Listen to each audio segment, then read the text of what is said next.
रोहन एक आम college student था जिसे नई नई टेक्नोलॉजीज और गैजेट्स में बहुत दिलचस्पी थी। एक दिन उसे अपने दोस्त अर्जुन से एक अजीब मोबाइल ऐप के बारे में पता चला जिसका नाम था फ्यूचर आई।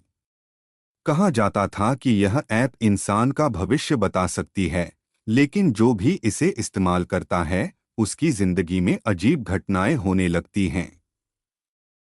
पहले तो रोहन ने इस बात को मजाक समझा, लेकिन अर्जुन ने उसे एक स्क्रीनशॉट दिखाया जिसमें एक भविष्यवाणी लिखी थी, कल रात 11:45 पर तुम्हें एक अनजान नंबर से कॉल आएगा, लेकिन उसे उठाना मत वरना तुम्हारी जिंदगी बदल जाएगी। अर्जुन ने कहा कि उसने कॉल उठा लिया था और उसके बाद से ही अजीब चीजें होने लगी। रोहन को यह बात बहुत ही फेक लगी, लेकिन उसकी जिज्ञासा ने उसे मजबूर कर दिया।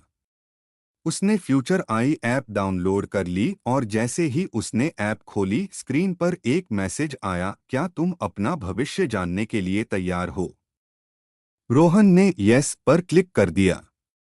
तभी स्क्रीन ब्लैक हो गई और फिर एक टेक्स्ट उभरा, आज रात 12:30 बजे तुम अपने कमरे में अकेले नहीं होंगे।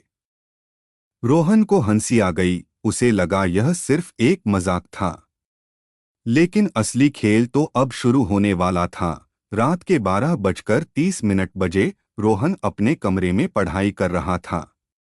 अचानक उसके लैपटॉप स्क्रीन पर कुछ गड़बड़ होने लगी। स्क्रीन अपने आप ब्लैक हो गई और फिर अचानक एक धुंधली सी परछाई स्क्रीन पर दिखाई देने लगी। तभी उसे अपने पीछे किसी के होने का एहसास हुआ। उसने तुरंत मुड़कर देखा, लेकिन वहां कोई नहीं था। उसकी दिल की धड़कन तेज हो गई। उसने सोचा कि शायद यह उसका भ्रम था, लेकिन तभी उसका फोन बज उठा। स्क्रीन पर नंबर नहीं दिख रहा था। रोहन को अर्जुन की बात याद आ गई, अगर अनजान नंबर से कॉल आए तो उसे मत उठाना, लेकिन उसकी हिम्मत ने उसे मजबूर कर दिया और उसने कॉल उठा लिया। दूसरी तरफ से एक धीमी और भयानक आवाज आई, तुमने गलती कर दी, अब यह खेल शुरू हो चुका है। उस रात के बाद रोहन की जिंदगी में अजीब घटनाएं होने लगीं। उसके कमरे की चीजें खुद ब खुद गिरने लगीं। उसे रात में किसी के चलने की आवाजें सुनाई देने लगीं। और सबसे डरावनी बात, जब भी वह शीशे के सामने खड़ा होता उसे शीशे में अपने अलावा कोई और दिखता। डर से कांपते हुए उसने ऐप को डिलीट करने की कोशिश की, लेकिन अब वह ऐप डिलीट नहीं हो रही थी। वह अपने दोस्त अर्जुन के पास गया, लेकिन अर्जुन ने जो बताया वह और भी डरावना था। मैंने भी इसे हटाने की कोशिश की थी, लेकिन यह कभी नहीं हटती। और जिसने भी इसे इंस्टॉल किया वह ज्यादा समय तक जिंदा नहीं रहता। अब रोहन के पास दो ही रास्ते थे, या तो वह इस रहस्यमयी खेल को समझे और इसका हल निकाले, या फिर धीरे धीरे अंधेरे में समा जाए।